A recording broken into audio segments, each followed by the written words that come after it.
श्रीकृष्ण जन्माष्टमीच्या शुभमुहूर्तावर भारतातील संत शक्तीच्या आशीर्वादाने 29 ऑगस्ट 1964 रोजी विश्व हिंदू परिषद या प्रखर हिंदू संघटनेची स्थापना झाली. हिंदू समाजाचे संघटन करणं, हिंदू धर्माचं रक्षण करणं, समाजाची सेवा करणं हे विश्व हिंदू परिषदेचे मूळ उद्दिष्ट आहे. संपूर्ण भारतातील लाखो गावांमध्ये आणि शहरांमध्ये आज विश्व हिंदू परिषदेला एक मजबूत, प्रभावी, स्थिर आणि सतत वाढत जाणारी संघटना म्हणून पाहिले जाते. आज विश्व हिंदू परिषदेचा तिथीप्रमाणे तर 29 ऑगस्टला तारखेप्रमाणे होणारा स्थापना दिवस. त्यानिमित्ताने आपण विश्व हिंदू परिषदेच्या षष्ठीपूर्तीचा प्रवास हा थोडक्यात पाहणार आहोत.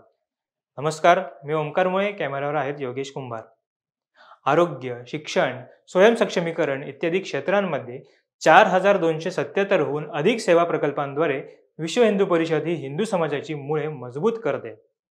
विश्व हिंदू परिषदेचा वाढता टप्पा हा हिंदू समाजातील अस्पृश्यता यांसारख्या सामाजिक दुष्कृत्यांचे निर्मूलन करण्यासाठी, समाजाला मुक्त करण्यासाठी आणि हिंदू एकात्मतेला पुनर्जागृत करण्यासाठी सतत प्रयत्न करून समाजाला नवसंजीवनी देते.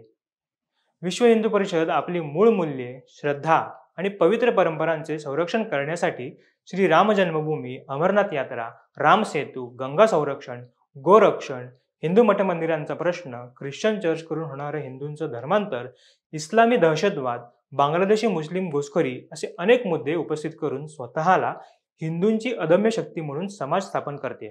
हजारो वर्षांच्या अखंड संघर्षातून मिळालेल्या स्वातंत्र्यानंतर भारताने आपली जागतिक भूमिका निश्चित करावी अशी इच्छा होणं हे स्वाभाविक होतं. हिंदू धर्मगुरूंना असं वाटत होतं की हिंदू राष्ट्र म्हणून भारत हे जगातील सर्व हिंदूंचं श्रद्धेचे केंद्र म्हणून प्रस्थापित झालं पाहिजे.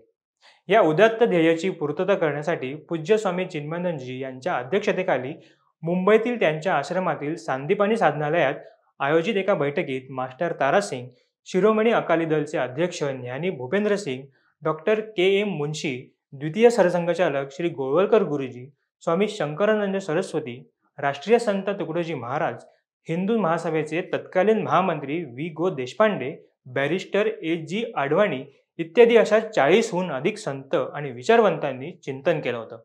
यावेळी मास्टर तारासिंग यांनी स्पष्टपणे सांगितलं की हिंदू आणि शीख या दोन भिन्न जाती नाहीत. जोपर्यंत हिंदू हा टिकेल तोवर शीखांचा उदय हा शक्य आहे. अखेर विक्रम संवत 2021 ऑगस्ट 29, 1964 रोजी श्रीकृष्ण जन्माष्टमीला विश्व हिंदू परिषदेची स्थापना झाली. अशोक सिंघल हे 20 वर्ष विश्व हिंदू परिषदेचे आंतरराष्ट्रीय अध्यक्ष होते. Doctor KM. मुन्शी यांनी परिषदेची काही उद्दिष्ट सांगितली होती. ती अशी की हिंदू समाज हा सुसंघटित आणि मजबूत बनवण्याच्या दिशेने वाटचाल करत राहणे, आधुनिक युगाच्या अनुषंगाने हिंदू धर्माची नैतिक आणि आध्यात्मिक तत्वे व आचरण हा जगभर प्रसारित करणे, परदेशात राहणाऱ्या सर्व हिंदूंची मजबूत संपर्क हा प्रस्थापित करणे आणि त्यांना मदत देखील करणे. ऍक्ट 1860 अंतर्गत संघटनेची अधिकृत नोंदणी झाल्यानंतर नोंदणीकृत घटनेत काही उद्दिष्ट लिहिली गेली होती. ती अशी होती की भाषा, प्रांत, धर्म, संप्रदाय आणि वर्गाशी संबंधित भेदभाव नष्ट करून भारतातील आणि परदेशातील हिंदूंमध्ये एकतेची भावना निर्माण करणे, हिंदूंमध्ये धर्म आणि संस्कृतीबद्दल भक्ती, अभिमान आणि निष्ठेची भावना निर्माण करून त्यांना एक सशक्त आणि एकसंध समाज बनवणे, हिंदूंना सुरक्षा प्रदान करून त्यांच्या नैतिक आणि आध्यात्मिक जीवन मूल्यांचा विकास आणि विस्तार करणे, अस्पृश्यतेची भावना संपवून हिंदू समाजात एकोपा निर्माण करणे, हिंदू समाजातून बहिष्कृत झालेल्या आणि धर्मांतरित झालेल्या परंतु ज्यांना हिंदू जीवनशैलीची आवड आहे त्यांना हिंदू धर्मात परत आणून त्यांचं पुनर्वसन करणे, जगातील विविध देशांत स्थायिक झालेल्या हिंदूंना धार्मिक व सांस्कृतिक आधारावर परस्पर स्नेहाच्या बंधनात बांधून त्यांना मदत व मार्गदर्शन करणे, संपूर्ण जगात मानवतेच्या कल्याणासाठी हिंदू धर्माची तत्वे आणि आचरण समजावून सांगणे.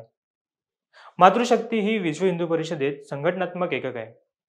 विश्व हिंदू परिषदेसारख्या सामाजिक, धार्मिक आणि सांस्कृतिक संघटनांच्या संदर्भात महिलांच्या कार्यांवर विशेष लक्ष दिलं जात होतं. त्यामुळे विश्वस्त मंडळात महिलांचा सहभाग हा 20% ठेवण्याचा निर्णय त्या काळी घेण्यात आला होता. त्याचबरोबर हिंदू समाजाने गायीला देखील महत्त्व आणि मान्यता अधोरेखित करताना विश्व हिंदू परिषदेने आपल्या स्थापनेनंतर लगेचच गोरक्षण मोहिमेमध्ये स्वतःचं योगदान देण्यास सुरुवात केली होती, जी भारतात पूर्वीपासून सुरू होती, पण तेव्हा स्वतंत्र विभाग निर्माण झाला नव्हता.